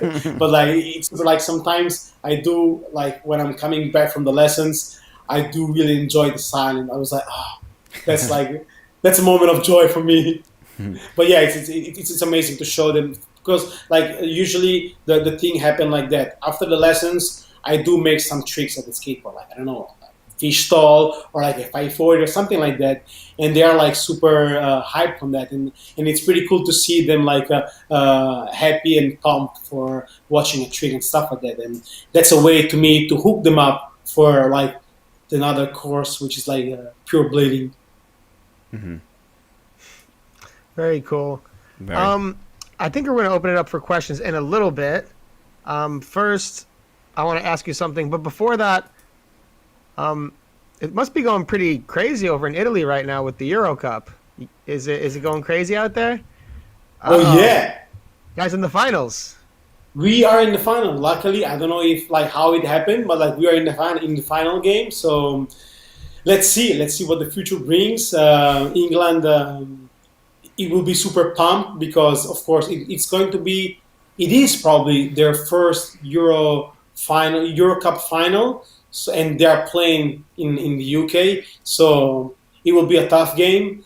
And but yeah, like everybody are like super pumped here, and of course, soccer here in Italy, it's like a huge thing. So, and especially because we are coming from like a several failure World Cup, Euro, and stuff like that. So we are trying our best, or they're actually there because I'm not part of the team. So like they're trying their best to bring it home. Absolutely. I was really when I saw you guys beat, like, wow, okay, that was pretty cool. So yeah, shout out to that. The finals of the Euro Cup is going to be something really cool. So yeah, I was just wondering because I realized that's going to be coming up soon. Yeah. But side note before we get into questions, Austin, if you have any other questions, don't let me stop you. But my last question would be, where do you see the future of everything going? I see a change occurring with blading, and I feel like we're looking at a space of potential like we've looked at before, and I'm wondering where you think skating goes moving forward in the future. That's a tough question, actually. But like, I do believe that like if every one of us are able to make his contribution to the culture, to the movement, to the blading thing, we are able to do something big in a way. I mean, like I see right now that Brain Dead Dem Skates collabo. I saw those billboards. And I know because I do talk a lot of times with the guys from Roses, like the sales that they are making.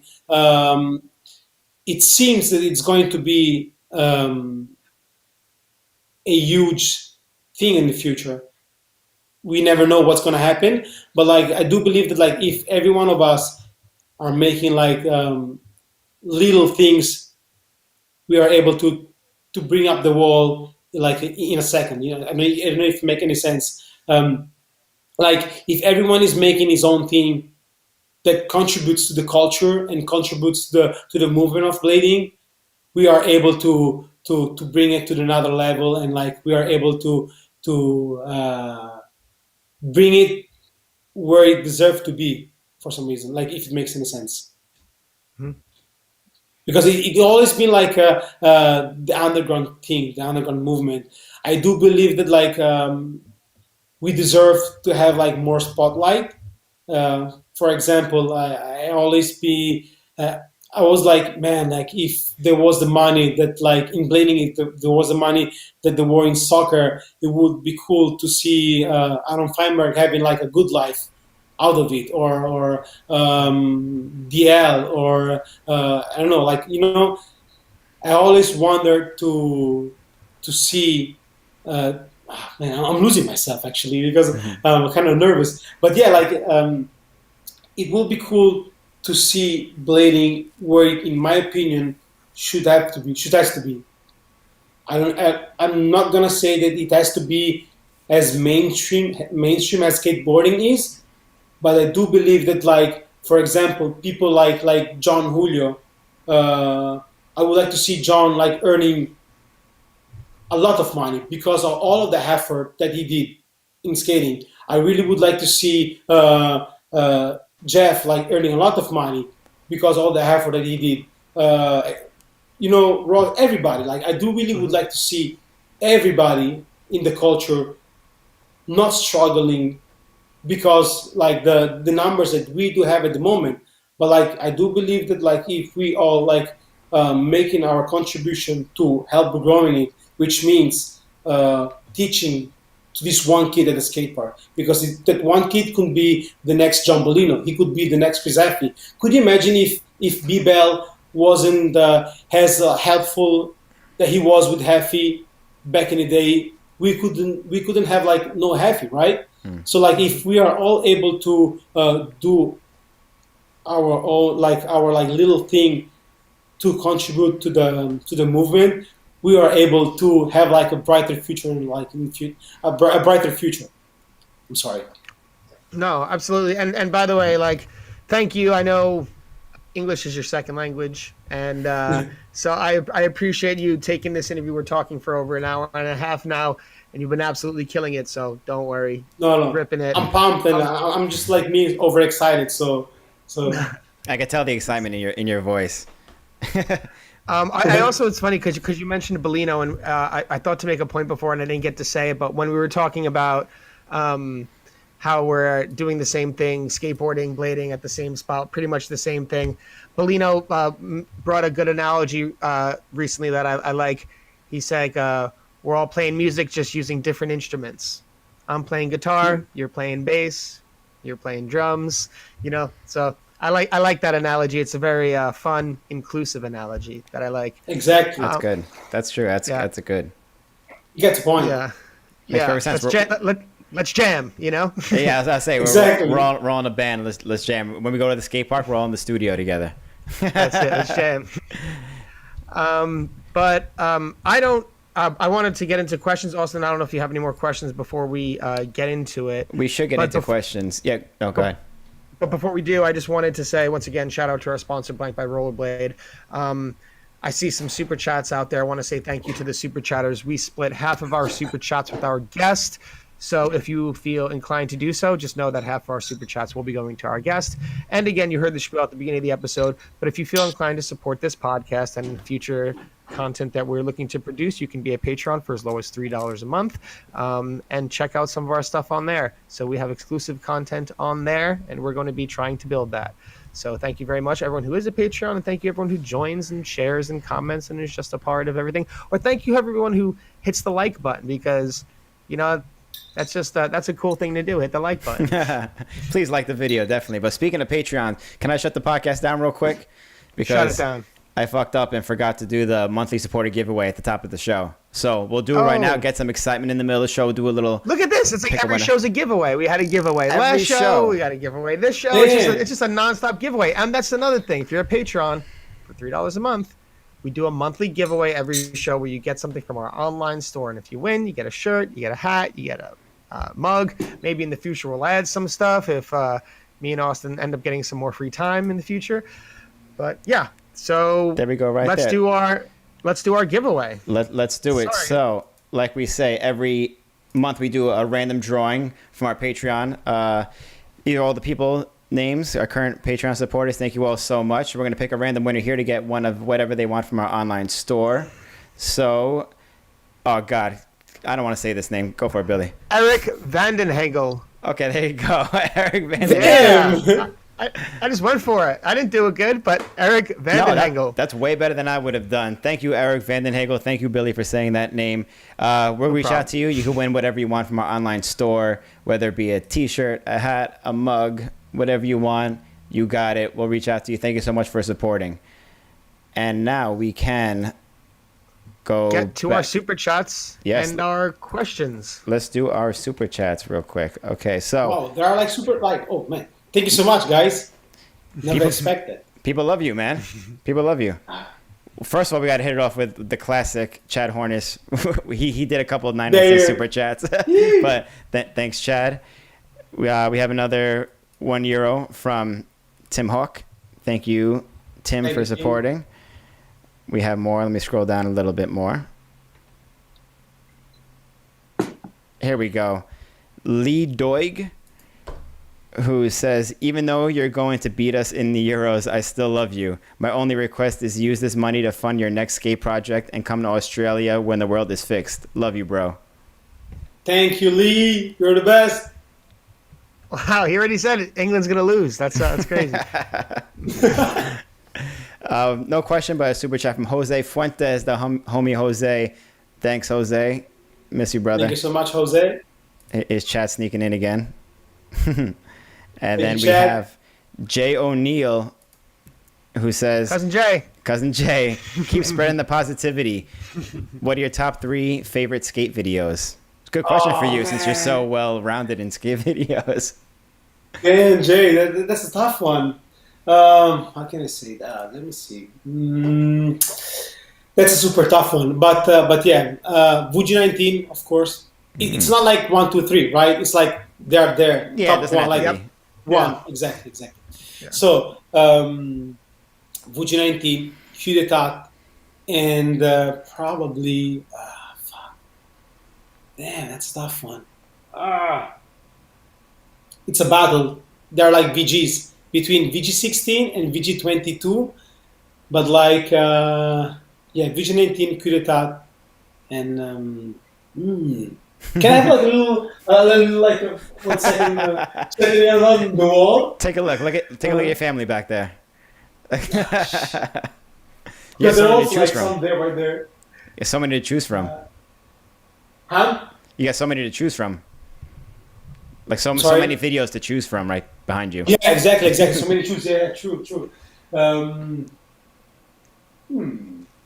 gonna take them. So VG19, Coup d'etat right here. Wow, you got the VG19 DVD. I do. I would say, yeah, these one are the ones. VG17, Oh, nice. Tatnasu, the Alip Topso of Tatnasu. Of course. Oh yeah. Coup d'etat. And by the way, Tatnasu was one of the most underestimated blader ever, right? I fully And agree. then Vuji Oh, 19 shit, signed by Farmer. with the farm.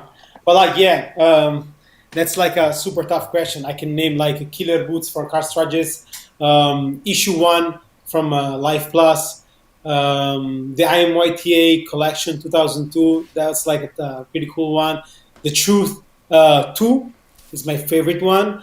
Even if like 1131 and Freestyle Rolling, they were like over the top. So like, I mean, there are like millions of skate videos, but yeah, they are like the trees that I like really had like an impact.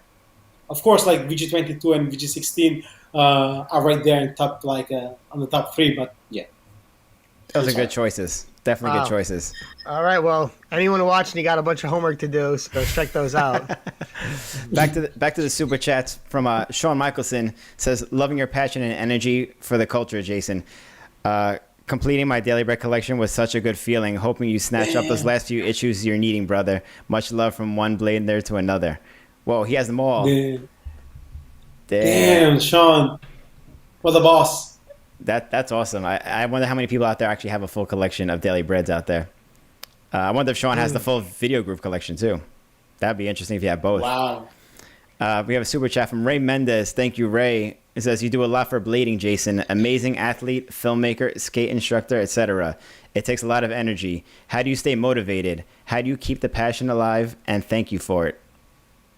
No, thank you, Ray, for those kind words. I do, I don't know, like, while doing it, it looks like one of those, it's like a battery. The more I do it, the more energy I have, and like, the more the passion grows. So it's like, yeah, while doing it, the passion grows. And like right now, it's not only skating wise, it's related by like the motivation that I get through teaching skating, and also to the other events, for example, like charity events that we are doing like yearly, or like collecting skates to the people that we are sending over from like Nairobi to Gaza and stuff like that. So yeah, like watching the smile in people's face, it's the fact that like gives me more the motivation to keep doing it and to keep pushing like the boundaries and the limit. That's good. The motivation keeps coming as you keep pushing yourself. That's how it should be. Exactly. That's how longevity works right there. That's all for the super chat stuff for another 99 cents from Chad Hornish. Thank you, Chad. You're the best. Thanks, Chad. Want to get some regular questions? Let's bring it to some regular questions before we let you go thus far. It's been a great time hanging out. Definitely. So Go Ronnie asks, what's the trick you could never quite completely get the hang of? That's a good question. I would say top semestral. Regular forward? Top. Yeah. It's like for me, if like I did get like the right answer, it's like which is like the tricks that I'm not able to do, right? Am I correct or not? Yes. Yeah. Like the trick is the most difficult. Yeah. Yeah. So like the way, for example, how you did top Mistral on that drop rail with those SSM red Billy, I will never ever do that. It's like impossible to me. Sweat stance and top Mistral, not my stuff. Not your style. But did you watch Billy's Patreon video of how to do top mistrals? Of course I did, and I also tried, but like still didn't work. That's not a good endorsement. I gotta make a better video. Yeah. No. I found it really helpful, but it's me in my head. It's like no, I'm kidding. I'm so scared that like the feet goes over or yeah. It's a an tricky one. trick. Yeah. Yeah. Marco Grandado says, which skate you would have skated but never did? As I am like a big Will Gordon fan, I would say shadow skates. You remember like that time when Will Gordon was skating with shadows? Yeah. I was like, man, I want to try those shadows and stuff like that. But like, luckily, I wasn't able to get them. And but yeah, luckily. It's like luckily, yeah. Wow. But I was gonna say that out of all the people to be motivated to ride shadows, I would never think Will Gordon was that person. He was just like Farmer, DL or something. That's crazy. Yeah, of course, but like I always been like a huge Will Gordon fan. Oh, yeah. Of course, like DL, Shima, and stuff like that. They're like the best. But like for some reason, I always find like Will Gordon style to look up to. You know, for some reason And right now he's back on Instagram. Did you see that? He's in Instagram. Yeah, he is. No. He just started on Instagram. Oh no. Yeah. Willie, I gotta find him. He was something very special. His skating, very very special skating. His style was very immaculate. very good. Hell yeah. Mm-hmm. Another like super underestimated guy. Yeah. In my book. Definitely. Mm-hmm. Absolutely. We just got a new super chat in from Aaron Schultz. Ooh. He said, your blading chats were a real treat to listen to in my home office during the pandemic. Did you have anybody flake on you completely? Call him out. Oh. Isn't Aaron the guy from Minnesota? I do believe he's the guy from Minnesota, right? He's somewhere in the Midwest. Aaron Schultz? Yeah. Yeah. I think so. Because I do recognize him from those Minnesota video and stuff like that. Oh yeah. Yeah, I believe so. Mm-hmm. And if he's making like the question is like if anybody like left me alone or like said they would, but then didn't show up.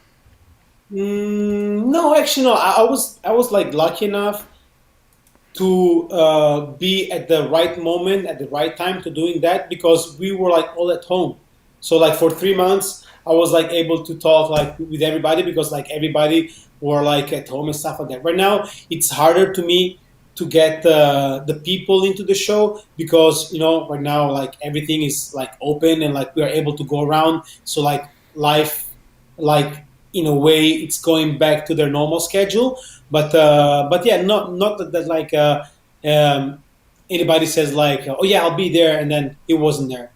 There was like one time that like one guy forget the appointment, and like so I did like this kind of a blading random chat with like the people who was connected waiting for that guy, but yeah, it wasn't like nothing to be mad of. I was like, all right, whatever.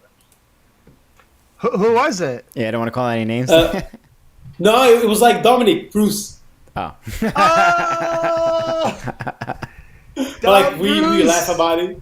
We laugh about it and stuff like that. It was like because he was busy. He told me like he forget his phone. He was with Clara somewhere in Copenhagen. So yeah. Mm-hmm. Oh, that's funny. Shout out Dominic Bruce. Okay, I think we'll take 2 or 3 more questions. Alex Pani says, hope I'm saying that right, Pani. How do you imagine the Italian blading scene in 10 years?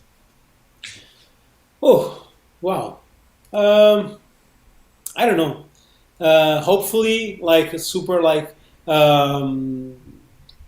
grown with like a lot of people right now. Like the Italian Federation, because it's crazy that we do have like an Italian Federation who covers like roller sports such as speed, slalom, freestyle, roller freestyle, and stuff like that. Blading, I would say, and. So yeah, I do believe that like if we are acting well and like if we're like going to be able to spread the word in a proper way, we could be like in a bunch of like bladers through the whole country. It's Very cool. like all in our shoulders, so we do have to act like correctly and like to come up like correctly and like Set the example. Showing to the kids that like skating, it's not only because it's topic in a way, flipping all over the skate park, like showing the culture, showing that like who John Julio is, or who Scott Crawford is, or like showing them the early VGs, who Dave Pim is, what he did, Drew Backrack, Life Plus, you guys, like showing them and like being able to. Showing them like the culture behind the sport, because in my opinion, it's not only a sport, it's like first thing first a culture and a movement, and then it's a sport. Mm-hmm. I fully agree with you on that. It's definitely a culture, and it's definitely a movement. We're moving out here. Let's go. Okay, so Jeff D has a question. I like this question. Is there anyone on the wish list left to interview / chat with? That's a good question. I have a few people on my wish list. Dude, millions. There are still Will G on the top of the list. Yeah. Mm-hmm. Will Gordon, Dominic Sagona, DL, who else? JC Rowe, Adam Johnson. I can name like a lot of... I do really would like to reach out with Takeshi Yasutoku. Who else? Because I really would like to also to know Benny Huber, but I don't know if he's. You guys remember Benny Huber, halfpipe skater, Swiss halfpipe skater, super good in streets as well. Yes. Who else? There's like tons. Eugenie Lenov from Russia. There's like millions. Mike Rideabog, I would like to have him on the blading chats. Nice. And who else? Very diverse list. Omar Wison. Omar Wison will be, and Juan Fan, Gonzo. I mean, like the list goes on. Gonzo. I mean, the list goes on and on. So like, yeah. You got some good choices there. For me, it's basically just Ty Chris. If anyone can get in touch with Ty Chris, I'm not kidding. He's not the only one, but once we get Ty Chris on, we could end Jump Street. We could Ty Chris, if you're out there, go to sleep. Hey, did you guys know that like he had some like unluckily for him some financial problems that he was involved with? some taxes problem or something like that. Yeah, something really pretty crazy. Because like in France, he's like a huge like a TV host and stuff like that. It's like I wouldn't say like one of those Oprah Winfrey, but like something like that in France. No, he's a guy. If you haven't seen it, go watch Ty Chris Show Reel on YouTube. Go to YouTube, type Ty Chris Show Reel, and watch everything he's done. It's incredible. He also, if you watch his old school, he did like before rollerblading was a thing. He did like front flips over cars in quad skates, roller skates. He was skating vert and roller skates. I'm not even joking when I say he's done some funny things. He's done some funny things, but he's a true contributor and interesting person in our sport that I think is extremely fascinating. So yeah, that's true. So, he doubled back, like he was like the very first one who doubled back, right? I think so. Maybe. I think he's got to be up there, but. I saw a video of him, like, must have been 1990, 91. He, like, front flipped over, like, 3 cars on roller skates. Just, like, 3 cars. That's some Evel Knievel. He's a ripper. That's so crazy. He's got to front flip the Eiffel Tower next. I think that's a good question to end on, who like all the people you would like to have on your blading chats. Jason, I gotta say, man, it's been cool to not only know you throughout the years, but to see everything that you've been doing and continue to contribute to skating. Also, congratulations. I know you are expecting, you and your wife, so that's amazing news, and very cool for you and your family, and everything that's happening for you, and hopefully to continue seeing you create more blading chats, because that's been really enjoyable to watch and see. The only other thing I would say is, do you have any parting words or words of wisdom, advice, shout outs that you'd like to say before you leave? First thing first, thank you guys for this amazing opportunity. Like I said, 30 million times, it's an honor for me to be in here and able like to talk with you guys. It's like a dream come true, and hopefully hope to see you guys like in real life, maybe Winter Clash next year or Blading Cup next year.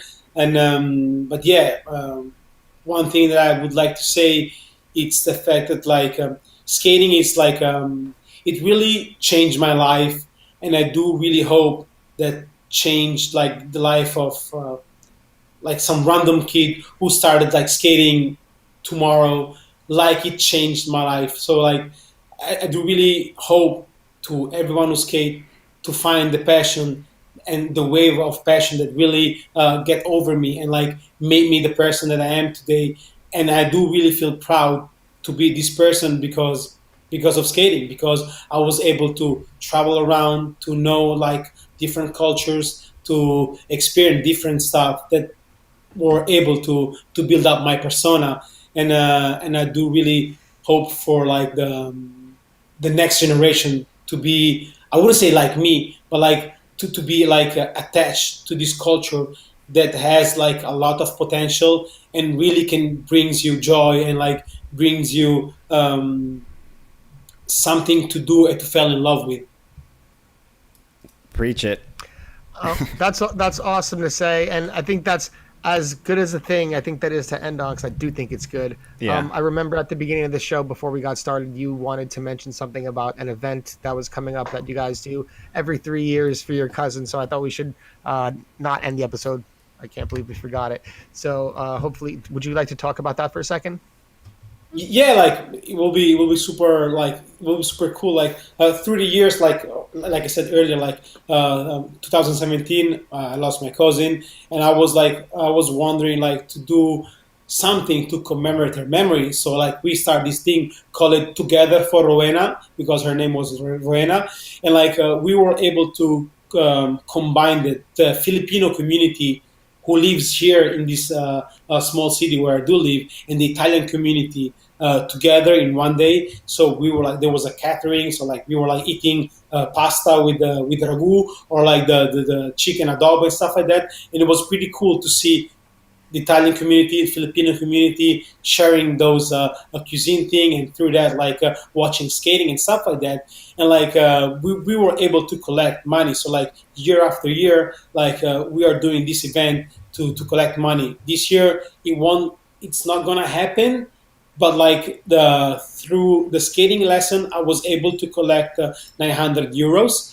And then next year we're going to make it. Next September we're going to make it.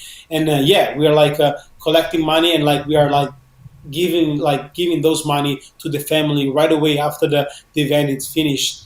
And that's another way for us to show the potential to the next generation, to the kids, to the parents who attend this event, what skating, what blading could bring. Like we are like all people cover on tattoos and stuff like that, but at the end of the day, we're like good guys that trying to do something good for the community, not blading wise, but like for the local community.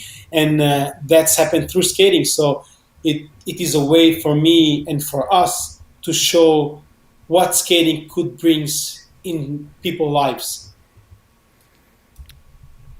That's awesome. You're such an active person in the community. I just want to say that it's so great to have people like you around to do the things that you do. And I think that that's huge. You were talking before about what like the future of skating, whatever, and as people contributing to the sport. And like you're a perfect example of that with everything that you do. So I think the community should thank you for doing the things that you do. No. And I'm glad that you're able to share these things, whether it's an event, whether it's through your blading chats, whether it's on our show, whatever it is, that this has been like such an awesome talk. And I feel like a lot of people in the chat have gotten a lot of, good stuff out of this episode, and, really got to learn who you are and why you do the things that you do. So definitely thank you for being a part of this and coming on the show. Real quick, do you want to spit some Italian to your people out there before you sign off? Ok. Ciao ragazzi, ci vediamo in giro a skateare, va bene? Grandi. Ci vediamo all'idroscalo, tutti all'idroscalo a skateare. There we go. Now we can end the show. That was it. Yeah. Grazie mille ragazzi. Thank you so much, guys. It was an honor. I cannot describe it. I'm super happy right now. I'm about to go skate at midnight. Do it. Thank you so much, brother. Thanks for joining us. Un abbraccio. Grazie mille. Un abbraccio. Grazie mille. Thank you, Jason. Thanks everyone for watching. We'll see you on the next one. Peace.